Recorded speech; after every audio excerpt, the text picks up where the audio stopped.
Buen mediodía de miércoles, bienvenidos a la primera edición de BTV Noticias. ¿Cómo andas, Humberto? Bien, bien, no sé si muy bien, porque es un mediodía de miércoles, a mí no me parece ¿Pero es bien. miércoles 20 o no es miércoles 20? Ah, claro, buen mediodía de miércoles 20. Bueno, no, entendí.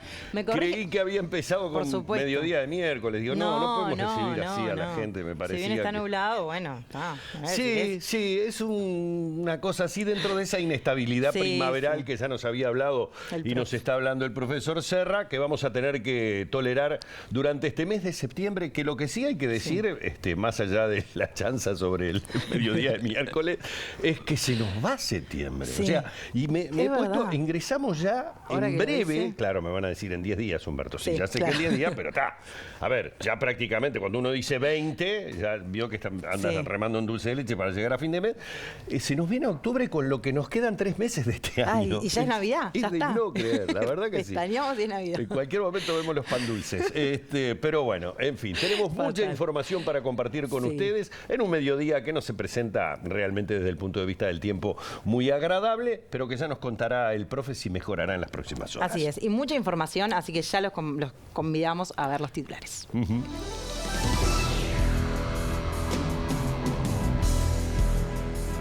El presidente Luis Lacalle Pou pidió ante las Naciones Unidas que se actúe con justicia para mejorar el acceso a oportunidad en inserción internacional. Fiscalía solicita la formalización del gerente de la empresa Vertical Skies por espionaje a los senadores del Frente Amplio, Mario Vergara y Charles Carrera. El PBI cayó 2,5% en el segundo trimestre del año en comparación con el mismo periodo del 2022. ¿A qué se debe? Análisis de Federico Comesaña. En el mes de la leucemia, los especialistas recomiendan realizarse los estudios anuales de sangre. Por año, se detectan en Uruguay 200 casos de leucemia linfocítica crónica, un tipo de cáncer tratable que afecta a los adultos mayores.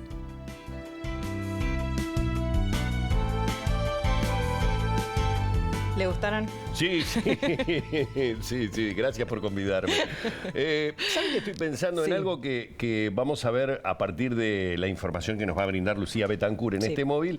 Pero esto parecería ser tal vez la primera consecuencia o una de las consecuencias de los reclamos del sector del agro en el cierre de la Expo Prado de este año. Digo porque hay una extensión en la emergencia agropecuaria. Así es, y hacia allí nos vamos, que estuvo trabajando desde muy temprano, Lucía Betancur. Buen mediodía, Lu, ¿cómo estás? ¿Qué novedades tenés al respecto?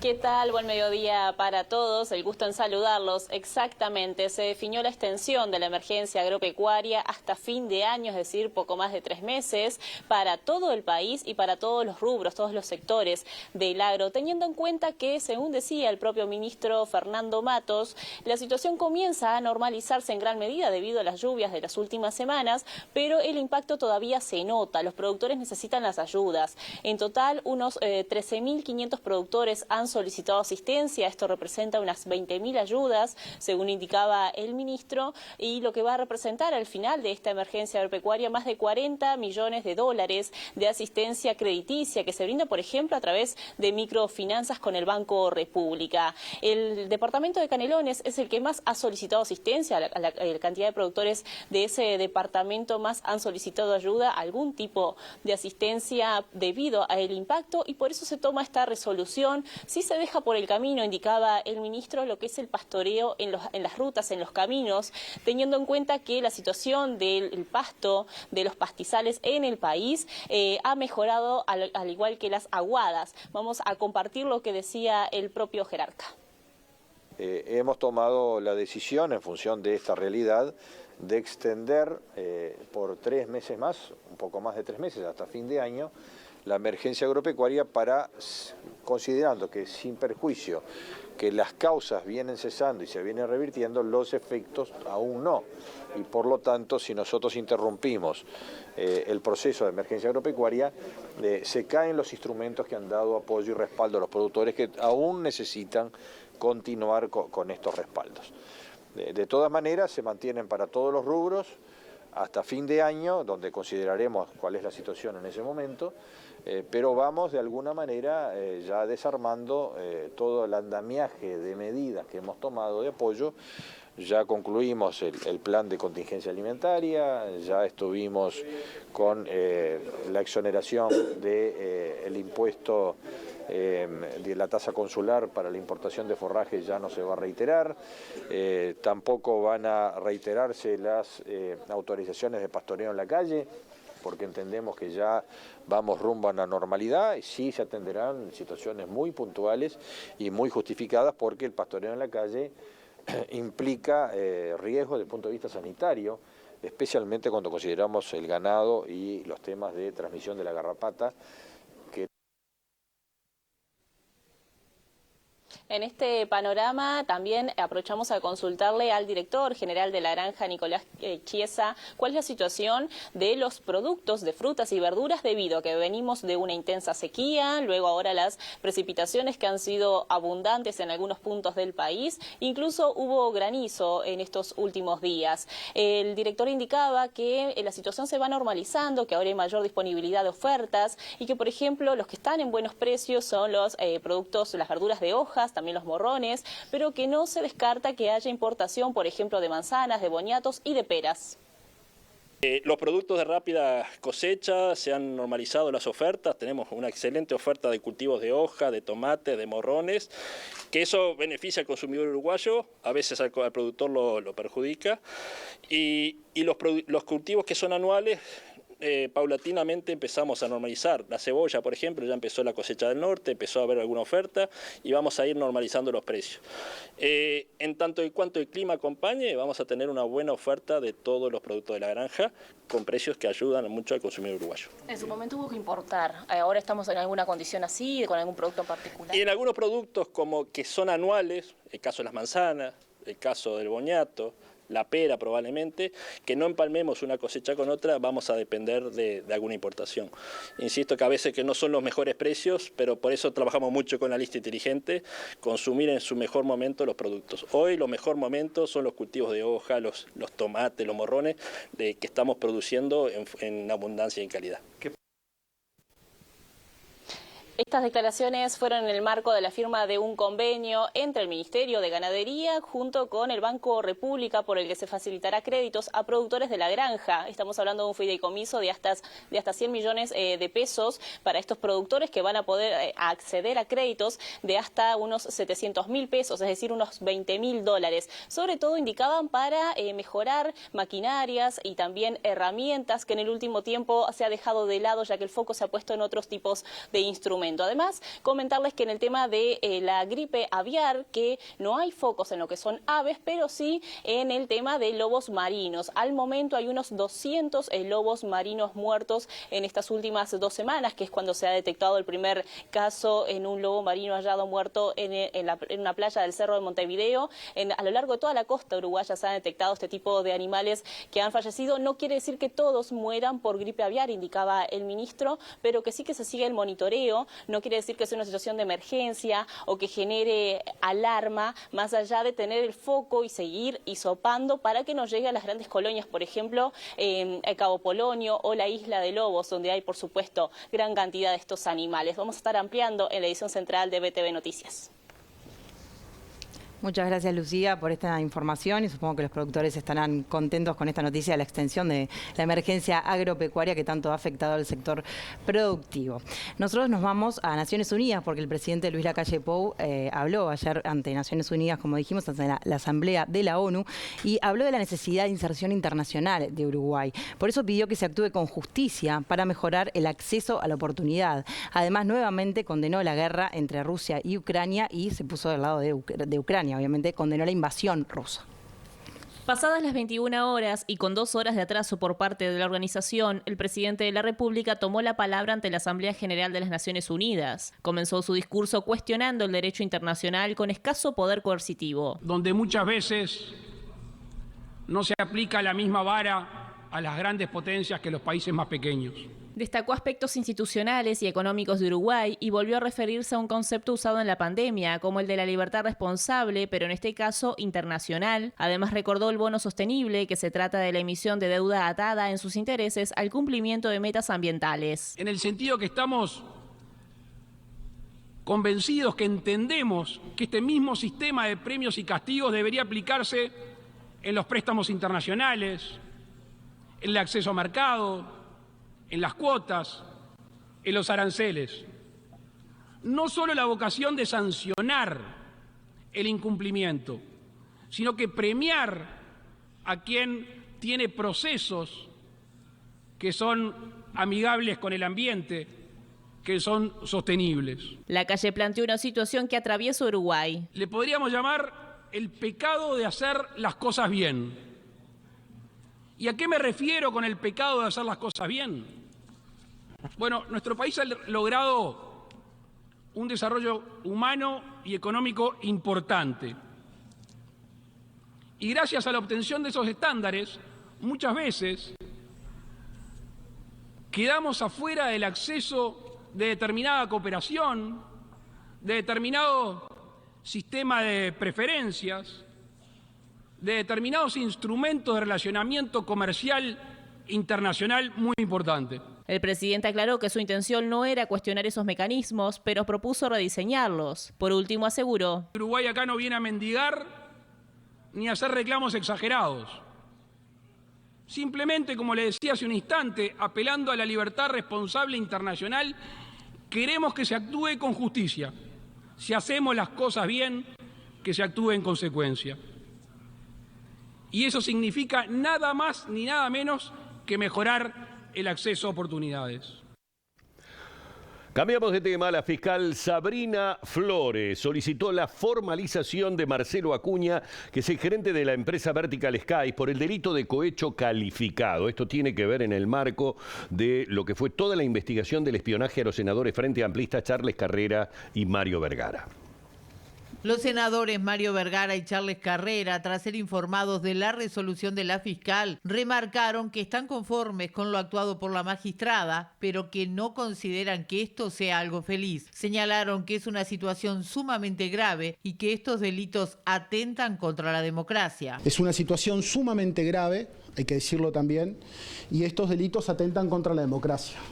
Lo que se buscó junto al buscar este armado de carpetas personales a Mario y a mí, justamente es que nosotros no cumplamos con la misión que se nos encomendó por parte de la ciudadanía en octubre del 2019. Nosotros valoramos este medio vaso lleno. No es poco importante y creo que hay una decisión del sistema judicial, en este caso de la fiscal, de solicitar esta formalización del señor Acuña y lo valoramos de manera muy importante como una parte del medio vaso lleno, que esto no quede impune. La parte, digamos, del medio vaso vacío lleva a que, bueno, las distintas líneas de investigación que siguió la Fiscalía no permitieron llegar al fondo en cuanto a quiénes son los que efectivamente iniciaron esa solicitud de espionaje, quiénes son los que pusieron los recursos para financiar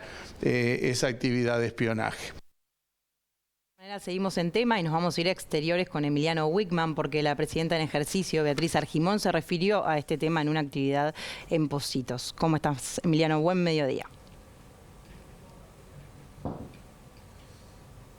Buen mediodía para ti, Vale. Buenos días para todos los televidentes. Así es, la vicepresidenta de la República dijo que continúa con el mismo pensamiento y con el mismo rechazo que dieron a esta situación de presunto espionaje a los dos legisladores del Frente Amplio cuando se presentó la denuncia tiempo atrás. En este sentido, Beatriz Argimón, que a esta hora está reunido con distintos embajadores de distintos países que tienen embajada en nuestro país, un almuerzo donde, bueno, se está intercambiando sobre distintos temas de índole diplomático. Bueno, abordó el tema de Vertical Sky, dijo que rechazan esta acción, este presunto espionaje en democracia. De todas maneras, según dijo la vicepresidenta, van a esperar a que actúe la justicia. Cuando los temas, nosotros lo dijimos cuando este tema empezó a considerarse en la justicia, para nosotros los temas que están en la justicia, todos son motivos de seguimiento, obviamente, mucho más en el caso de quienes estamos en el Poder Legislativo, aquel voto por unanimidad de que esto se rechazaba y que obviamente debía ser motivo de investigación. Para nosotros es un tema de preocupación sin lugar a dudas y estamos atentos a lo que que la justicia está llevando adelante. Así que, por supuesto, ustedes imaginen que todo esto implica para el Parlamento Nacional, pero en general para el país, un tema de preocupación. Por eso, lo mejor es dejar a que la justicia siga investigando y a nosotros nos interesa.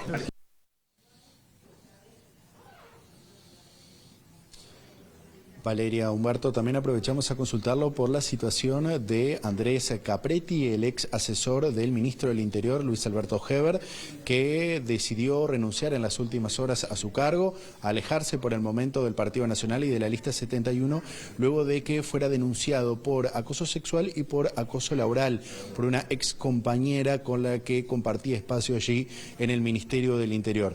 Aprovechamos a consultarle a Beatriz Argimón porque recordemos que también se da el antecedente de el ex director de Convivencia y Seguridad Ciudadana, Santiago González, que si bien renunció a su cargo por, utilizar el hospital policial, también estaba involucrado en otra situación de acoso sexual de una funcionaria policial. Aprovechamos a consultarle a Beatriz Argimón y dijo que quizás es momento de reafirmar la importancia de políticas anti-acoso sexual, principalmente los dirigentes de gobierno. Es un tema en lo personal, pero también en lo institucional de preocupación. Nos parece que es importante cada tanto reforzar el concepto de lo que implica el tema de acoso a nivel social, pero muy especialmente, obviamente, a nivel de instituciones públicas, porque ustedes saben que este es un tema cultural, que está presente en la sociedad, y los primeros que tenemos que tomar acciones en concreto somos los jerarcas que tenemos que hacer cumplir estas políticas públicas. Y en ese sentido, los dos están fuera de la administración, pero me parece que es importante fortalecer lo que son las líneas de acción de cada lugar.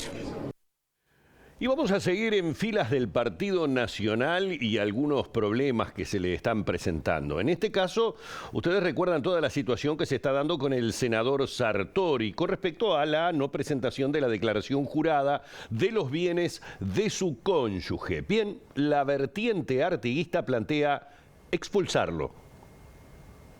Nosotros estamos pensando en la utilización del artículo 115 de la Constitución de la República, que establece que cuando un legislador comete una serie de acciones que implican desarreglos de conducta y demás, o desconocimiento de normas legales, etcétera, no debe permanecer en su banca. Por lo cual nos parece que esta situación de anunciar de antemano, digamos, que va a incumplir una resolución de la Suprema Corte de Justicia y de la Junta de Transparencia y Ética Pública, amerita la gravedad de hacer un planteo de estas características. Luego la bancada del Frente Amplio lo va a analizar y veremos por qué camino transitamos en una situación de extrema gravedad como es esta, de un legislador que ni siquiera concurre a la Cámara. Por su parte, el senador del Partido Nacional, Jorge Gandini, aseguró que mientras están aprobadas las leyes, hay que cumplirlas. Es muy difícil exigir que una persona cumpla lo que no quiere cumplir si no está obligado a hacerlo, que es el caso del cónyuge o concubino. Pero la ley así lo establece. Y más allá de que entonces Juan Sartori tenga separación de bienes y su esposa sea extranjera y se haya casado en otro país, la ley nos obliga a todos, por igual, a hacer una declaración jurada de nuestros bienes e ingresos y de nuestra pareja, sea cónyuge o concubina. Y por lo tanto, él acudió a la Suprema Corte de Justicia para establecer la inconstitucionalidad de esa ley, y por más que uno pueda no compartir el fallo de la Suprema Corte de Justicia, es inapelable, o sea que está vigente. Y ahora la JUTEP tiene que actuar con ese marco legal.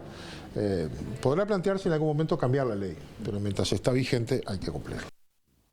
Bueno, momento de la primera pausa. Exactamente, hacemos entonces nuestra primera pausa. Seguimos enseguida y vamos a estar hablando de un tema que muchas veces a los uruguayos en general como que nos pasa por arriba porque son los temas económicos, pero cuando nos dicen, por ejemplo, que tuvimos una caída en el PBI, ahí todos nos miramos como diciendo, ¿y qué pasó? ¿Pasó algo en particular? ¿Cómo nos afecta? ¿Cómo nos afecta? Porque tarde o temprano al bolsillo nos va a afectar. Obvio. Ya viene Fede Comesaña.